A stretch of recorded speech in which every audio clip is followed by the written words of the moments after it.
Hello दोस्तों, नमस्कार। स्वागत है आपके अपने यूट्यूब चैनल सहज ऑनलाइन क्लासेज में। दोस्तों, आज की क्लास में हम लोग वर्ण विचार के जितने भी ऑब्जेक्टिव क्वेश्चन हैं उनको आज हम लोग कवर करने वाले हैं, जो कि आपके लिए बहुत ही इम्पोर्टेंट है। वह हर एक एग्जाम, वह क्यों ना 9th क्लास का हो या 10th क्लास का हो या 12th क्लास का हो, आपका 2 से 3 नंबर का इसमें से क्वेश्चन पूछता है। तो चलिए हम लोग बिना देरी किए हुए आज की क्लास को शुरू करते हैं। हम लोग पहला क्वेश्चन देखते हैं। भाषा की सबसे छोटी इकाई है, यानी भाषा की सबसे छोटी इकाई को क्या कहते हैं? तो शब्द तो कहेंगे नहीं, ठीक है। व्यंजन तो कहेंगे नहीं, ठीक है ना। स्वर तो होता ही नहीं है, तो क्या हो जाएगा आपका? वर्ण हो जाएगा। यानी भाषा की सबसे छोटी इकाई कौन होता है? तो वर्ण होता है। 2 नंबर क्वेश्चन देखिएगा। हिंदी में मूलतः कितने वर्ण होते हैं? यानी हिंदी व्याकरण जो होता है उसमें कितने वर्ण होते हैं देवनागरी लिपि के अनुसार? तो आपका हो जाएगा 52 हो जाएगा। कितना हो जाएगा? तो 52 हो जाएगा, ठीक है। चलिए 3rd नंबर क्वेश्चन देखिएगा। हिंदी भाषा में वे कौन सी ध्वनियां हैं जो स्वतंत्र रूप से बोली या लिखी जाती है? तो देखिएगा, यानी कह रहा है कि वो कौन सी ध्वनियां है जो स्वतंत्र बोली जाती है, यानी किसी दूसरे वर्ण की सहायता नहीं लेना पड़ता है। तो देखिएगा, व्यंजन में किसी दूसरे वर्ण की सहायता ली जाती है, तो यह नहीं होगा। वर्ण तो भाषा के सबसे छोटी इकाई को कहते हैं, तो ये भी नहीं होगा, ठीक है ना। वर्ण और अक्षर दोनों क्या होता है? सेम होता है, तो ये भी नहीं होगा। तो आपका क्या हो जाएगा? स्वर हो जाएगा। यानी स्वर वर्ण स्वतंत्र बोली जाती है, यानी बिना किसी दूसरे वर्ण की सहायता लिए हुए। चलिए अगला क्वेश्चन देखिए। अगला क्वेश्चन में देखते हैं। हिंदी में स्वरों के कितने प्रकार होते हैं? हिंदी में स्वर के कितने प्रकार होते हैं? तो आपको हम पिछले क्लास में बता चुके हैं कि हिंदी में स्वरों जो होते हैं वह 2 प्रकार के होते हैं। वो कौन कौन से? तो पहला क्या होता है? ह्रस्व स्वर, और दूसरा क्या हो जाएगा आपका? दीर्घ स्वर। दूसरा क्या हो जाएगा? दीर्घ स्वर। चलिए अगला क्वेश्चन देखते हैं। अगला क्वेश्चन कह रहा है, जिनके उच्चारण में दीर्घ स्वर से भी अधिक समय लगता है उसे कहते हैं, वे क्या कहलाते हैं? यानी उसे कहते हैं। यानी हिंदी में तो हम लोग क्या स्वर के 2 प्रकार पढ़े हैं, ह्रस्व स्वर और दीर्घ स्वर। यानी दीर्घ स्वर से भी अधिक समय जो लगता है उसे हम लोग क्या कहेंगे? मूल स्वर तो कहेंगे नहीं, ठीक है। संयुक्त स्वर तो कहेंगे नहीं। अयोग हुआ क्या होता है? तो अंग और अह को कहते हैं। तो आपका क्या हो जाएगा? प्लुत स्वर हो जाएगा। क्या हो जाएगा? प्लुत स्वर हो जाएगा। यानी उसमें दीर्घ स्वर से भी अधिक समय लगता है। चलिए हम लोग अगला क्वेश्चन देखते हैं। अगला क्वेश्चन कह रहा है, निम्नलिखित में अगला क्वेश्चन कह रहा है निम्नलिखित में एक स्पर्श व्यंजन है। यानी स्पर्श व्यंजन हम लोग किसे कहते हैं? तो क से लेकर म तक के जो वर्ण होते हैं उन्हें क्या कहते हैं? स्पर्श व्यंजन कहते हैं।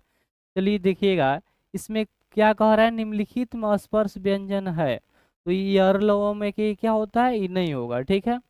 उसके बाद में देखिएगा, ल भी क्या है? यर लव में क्या है? तो ये भी नहीं होगा। ह भी क्या होगा? ये भी नहीं होगा। तो आपका क्या हो जाएगा? छ हो जाएगा, क्योंकि क से जो म तक के वर्ण होते हैं, कहाँ तक? म तक के जो वर्ण होते हैं उन्हें क्या कहते हैं? तो स्पर्श व्यंजन कहते हैं। क्या कहेंगे? स्पर्श व्यंजन कहेंगे।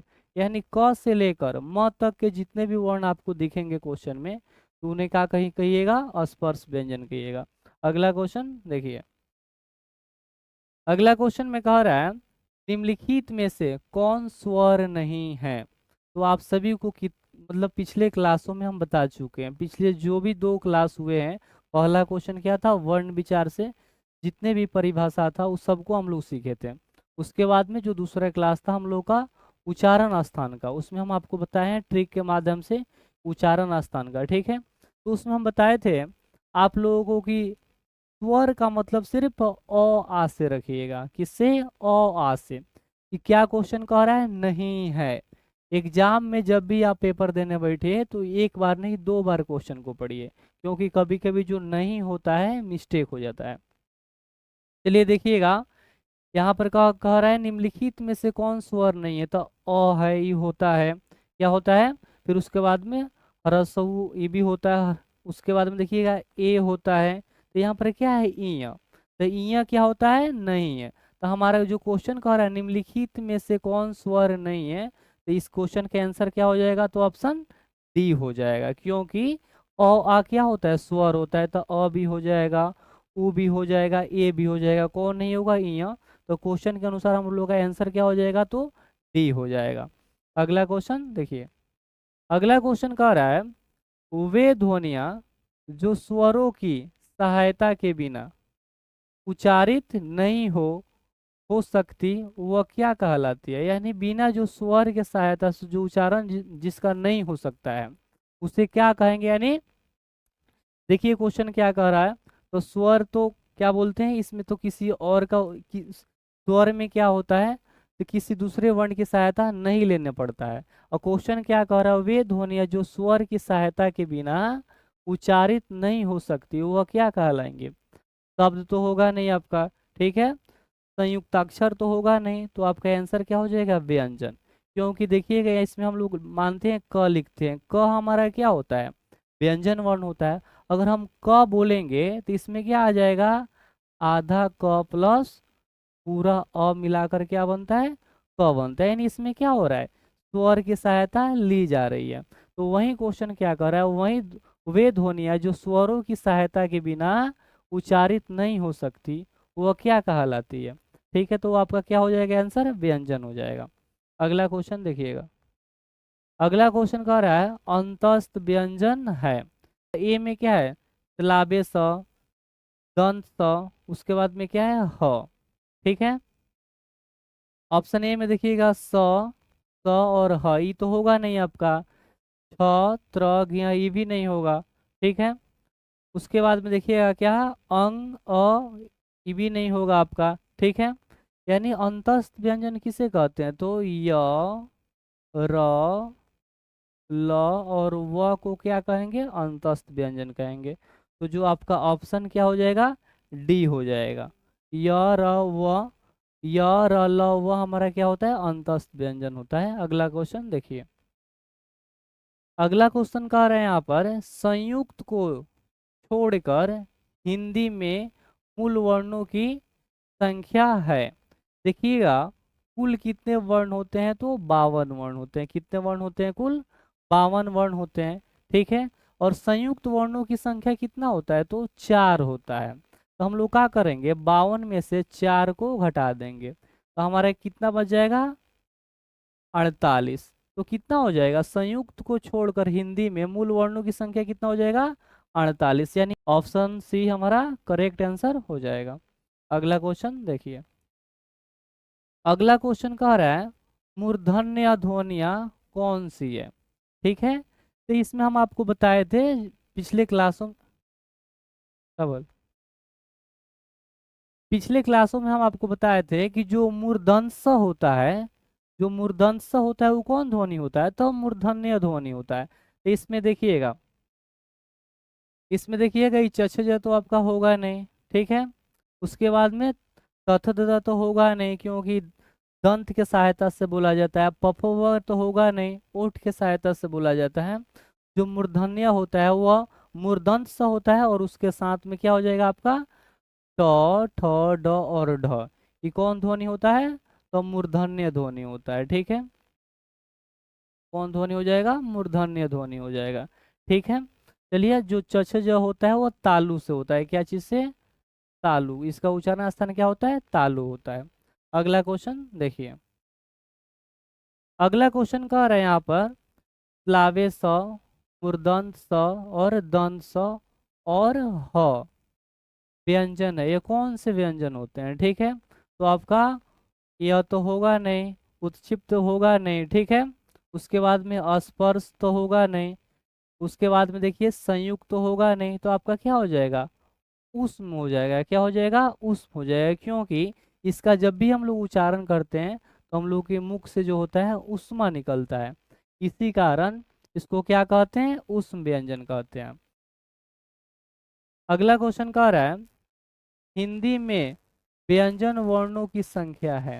हिंदी में व्यंजन वर्णों की संख्या, तो आपको हम पिछले क्लासों में बता दिए हैं कि व्यंजन कितने होते हैं। ठीक है, देखिए 28 तो होगा नहीं, 30 तो होगा नहीं, अब 35 तो होगा नहीं, तो आपका ऑप्शन क्या हो जाएगा, सी, यानी कितना हो जाएगा आपका 33, यानी मूल व्यंजनों की जो संख्या होता है वो कितना होता है, तो 33 होता है।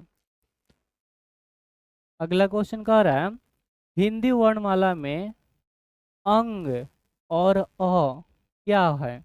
यानी अंग और अ को हम आपको पिछले क्लास में बता भी दिए हैं, उसे तो स्वर तो कहेंगे नहीं, ठीक है, क्योंकि जो अ आ होता है उसमें अ से लेकर अ से औ तक, औ तक क्या होता है, तो आपका स्वर होता है, क्या होता है, स्वर होता है।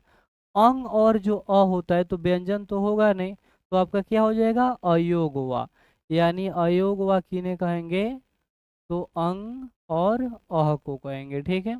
आप लोग याद रखिएगा और एग्जाम में पूछता भी है। अगला क्वेश्चन देखिए,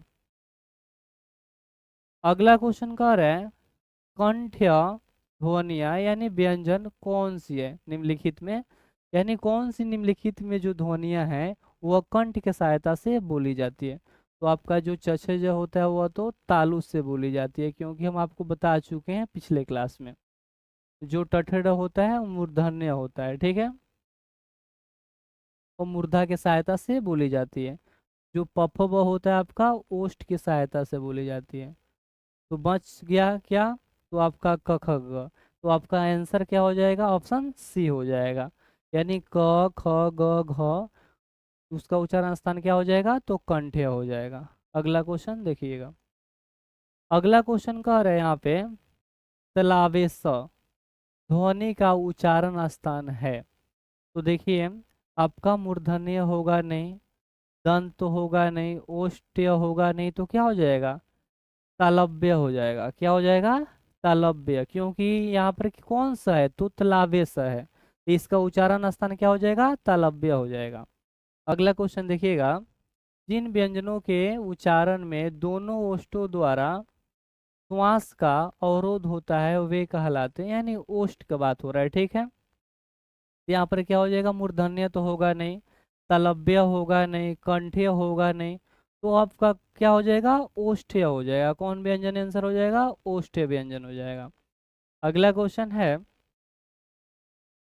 हिंदी व्याकरण के हिंदी व्याकरण के अंतिम पंचमाक्षरों का उच्चारण स्थान क्या है। तो देखिएगा यहाँ पर कंठ्य होगा नहीं, तालव्य होगा नहीं, मूर्धन्य होगा नहीं, बच क्या जा रहा है आपका, अनुनासिक हो जाएगा, क्या हो जाएगा, अनुनासिक। इस क्लास में हम आप लोगों के साथ में 20 गो ऑब्जेक्टिव क्वेश्चन लेके आए थे, जो 20 में से आपका हर एक एग्जाम में 2 से 3 क्वेश्चन पूछेगा। यह जो क्लास आप लोगों को कैसा लगा आप मेरे कमेंट में बता सकते हैं। चलिए आज की क्लास को यहाँ पे एंड करते हैं, मेरे साथ जुड़ने के लिए बहुत बहुत धन्यवाद। चलिए फिर मिलते हैं अगले क्लास में।